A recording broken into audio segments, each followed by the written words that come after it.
You know, it usually takes like a year, you know, they say for an editor to fully realize the vision and truly come into their own because you're learning so many things. And I do feel I'm still learning. But I would say because of that, I feel like the current cover, our Jan Feb issue, is the fullest realization of all the lessons that I've learned so far. I don't have favorites, but that I feel is as close to where I'd like the magazine to evolve to. Yeah. You know, where we do something unexpected and we really delve into our own history, but we create something that feels very fresh and modern. This was one of the first 2 or 3 shots, by the way. She came on set. This was the very first shot. Yeah. She came on set. It was the first look that we were shooting. She stood in the center of the frame. The photographer did a few test shots, and my team looked at it and they were like, yeah, we're done. We can wrap up now. It's like, Well, that was easy. yeah, I mean, it really came together in a beautiful way, and I'm so very happy with the result. Yeah. So, you know, I think in the world of fashion, there's oftentimes a trope of, you know, I was a, 3-year-old kid and I walked by a fashion store, a clothing store, and I was blown away. And ever since then, I've always known that I wanted to be in the world of fashion. Yeah. And for you, was it very much in that sort of archetype? Or was it one of those things where you never thought that you would land up in the world of fashion? My very first job I had at the age of 19. It was in a youth magazine, which promptly shut down 3 months later. And I lost my job at the age of 20, which for me was the most devastating. Traumatic. You know, I was like, oh my God, I'm going to have to go home. And my parents who spent so much money in, letting me have this education. What are they going to think of me? So none of it was by design. All of it was just like pushing myself. Rather than pushing myself, I would say all of it was just accepting the strange turns that destiny sort of offered and saying yes when I had no business saying yes, and pretending to know things that I actually didn't know how to do, and just faking it long enough to kind of figure it out and fool people, I would say.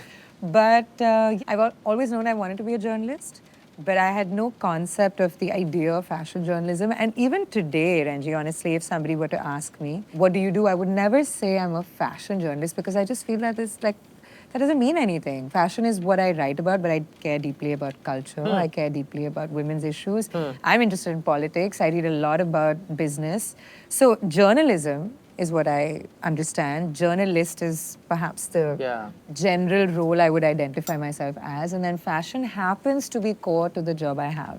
I think your work speaks very much to being rooted in culture and the context around it, right? And I think, especially at Vogue, it kind of plays through the stories of craft and, of the people who make it and I guess what they're rooted within. Tell me what that means to you. Why is that important for you? I think the idea that humans are unifaceted and they only care about one thing was always anathema to me. I mean, I myself love fashion, but I also love food. I love history.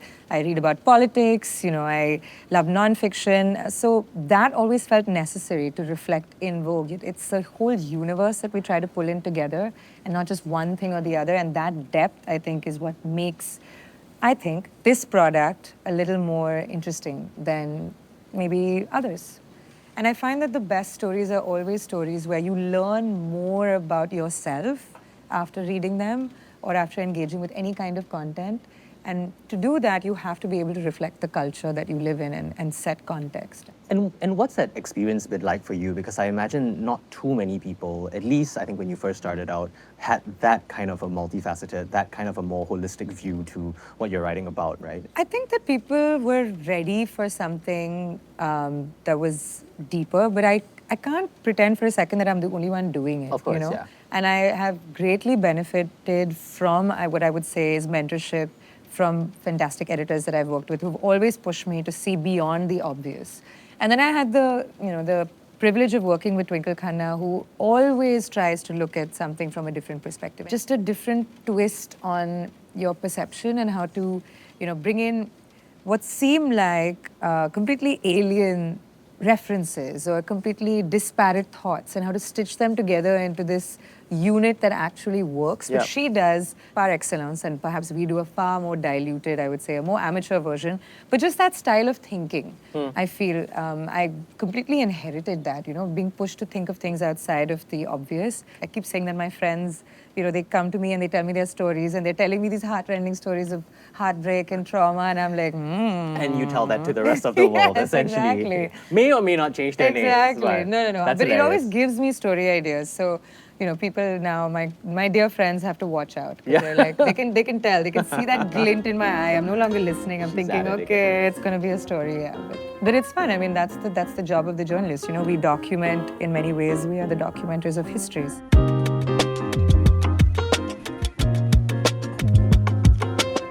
This is my distraction wall. They all have a story, and I remember each one of them. In fact, this was made for me by one of my interns from really long time ago, and she wrote works, which is that- what I say when something is good to go. I didn't even know I did that. Because I was like, works? And she Yeah. said, you say that a lot. Right? And now I was like, every time you "Oh." type it out, Yeah. you're like, I "That's remember very cute." her, yeah. So she handcrafted this herself. So Yeah. Very yeah. cute. I am curious to know, kind of at the end of your career, you think, when you look back, what do you think that biggest legacy of yours would be, your contribution to kind of the art and the craft of storytelling? The kind of job that we do is very, high tension because we work with strict deadlines and it's a lot of work and the expectations are so high. So it's not something that I can say in all honesty that I've learned how to do, but it's something that I'm learning how to do. So hopefully, at the end of this very, very, very long career, Renjie, that I'm not gonna end anytime soon. When it hypothetically ends. When it hypothetically ends, I hope that I can speak more to the kind of culture and environment that I built, which is one that fostered creativity and one that allowed young talent to flourish, and one where people felt like, they were really given the steps to their own success. So it's not so much about the storytelling, which I think that happens naturally, and I also feel like storytelling itself evolves. The way that we tell stories, the media that we use, the platforms that we sell our stories on, all of that changes. What I would really like to be known for is having created an environment where people thrived. Yeah. I discovered a lot of Indian names, designers, creators, people in the creative space. If there's someone to you that really embodies that spirit of being a game changer in the Indian fashion world, who would that be? One of my biggest inspirations in the past 1.5 years was actually an exhibition called Sutra Santiti, which brought together the most fascinating, beautiful textiles, and they worked with designers to revive old textiles, and they sent students to live in craft clusters and really understand these lost techniques and bring them back into the fore. So for me, that is the most exciting part, and I feel like we are seeing that evolve now, and we are seeing the artisan come to the front. So if anyone deserves attention right now, I would say it's the craftsperson.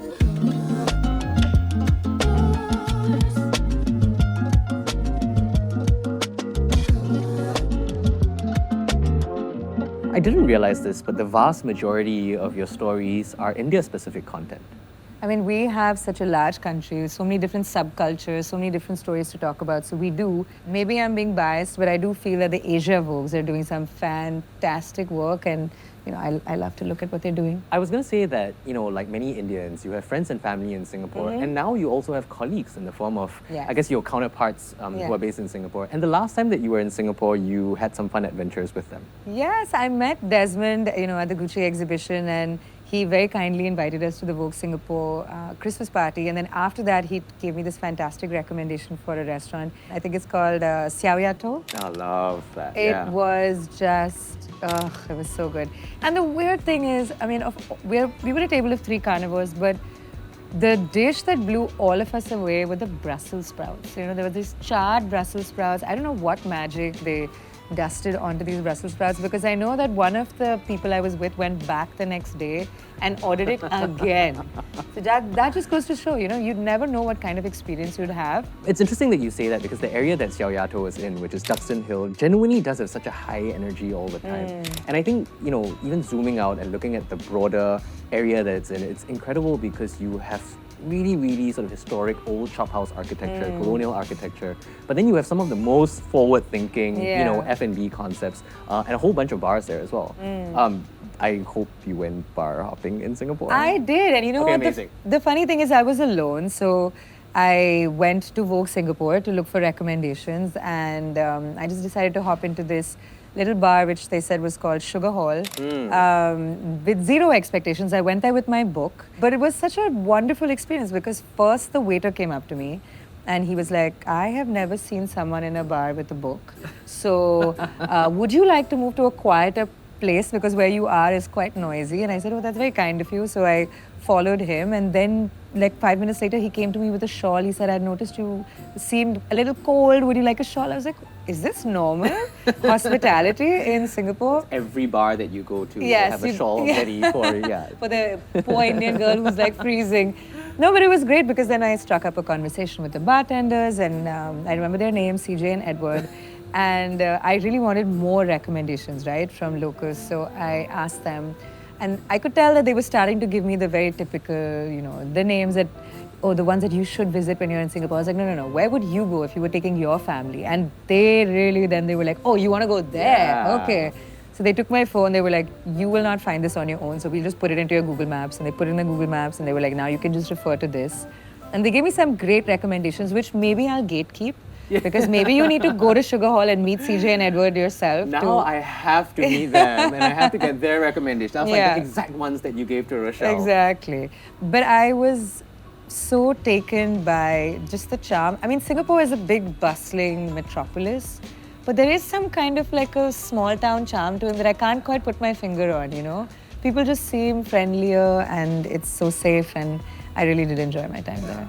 You know, you are such a big foodie, and I never quite realized this, but you obviously also see things from the perspective of aesthetics, of, Yes. you know, just by virtue of, you know, the work that you do and your personal sort of perspective. I'd be curious to know which you feel is the most sort of visually stunning experience from a dining perspective in Singapore.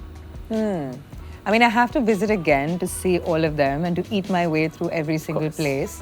But I think one that really stood out for me was on the first night that we were there, we went to this restaurant called Claudine, which I believe is in a refurbished chapel Yes. in a really beautiful, lush green part of town. And it was quite cinematic, that experience, because you enter and immediately you can tell that this used to be a chapel, and it has this dramatic oxblood ceiling, and the acoustics are so beautiful because obviously it was designed to put you in a spiritual mood. And everything about that experience was something that, you know, you recognize you need to sit back and sort of drink it all in. I think one of the places I was at, just across the street, they were having some sort of celebration. So we were doing some people watching, and there were these supercars that were pulling up one after the other. And like people getting out dressed to the nines, and I was really enjoying myself. I feel like your last visit had so much range from the Cecil Street Hawker Center to the Yes. recommendations that CJ and Edward gave you to the supercar. Exactly. I feel like I had the full Singapore experience. Yeah. And I did go to the botanical gardens, and I did the Nice. walks around. Yeah. I really love that balance. You know, being from Goa, for me, a city needs to offer that balance between nature and like an urban landscape. I find that I crave greenery. I crave being in nature. And for me, those experiences really, they sort of remain embedded in my brain. Yeah. I feel like now we have to do a nature trail through Singapore together. Is it possible? There's a park connector network that goes all the way from one end of Singapore to the other. Okay. It's a long network, so you Yeah. generally cycle it, Okay. but it's stunning. It takes you through the heartlands, it takes you Okay. through beautiful parks, and it ends off in a part of Singapore called Coney Island. No Oh. relation to The you know, American Coney the American Island. Coney Island. Much smaller, but pretty. I am very happy to do this as long as we have multiple snack breaks Yeah. where we can stop and eat. I think in Singapore it's not so difficult, so Okay, we'll definitely okay, work on good. our snack Yeah, breaks, yeah. and then like pass out at the end after having a lot of food from all the Absolutely. calories. I'll wear my comfy pajamas and I'm just gonna like make sure I eat my way through Singapore for the second time. Amazing.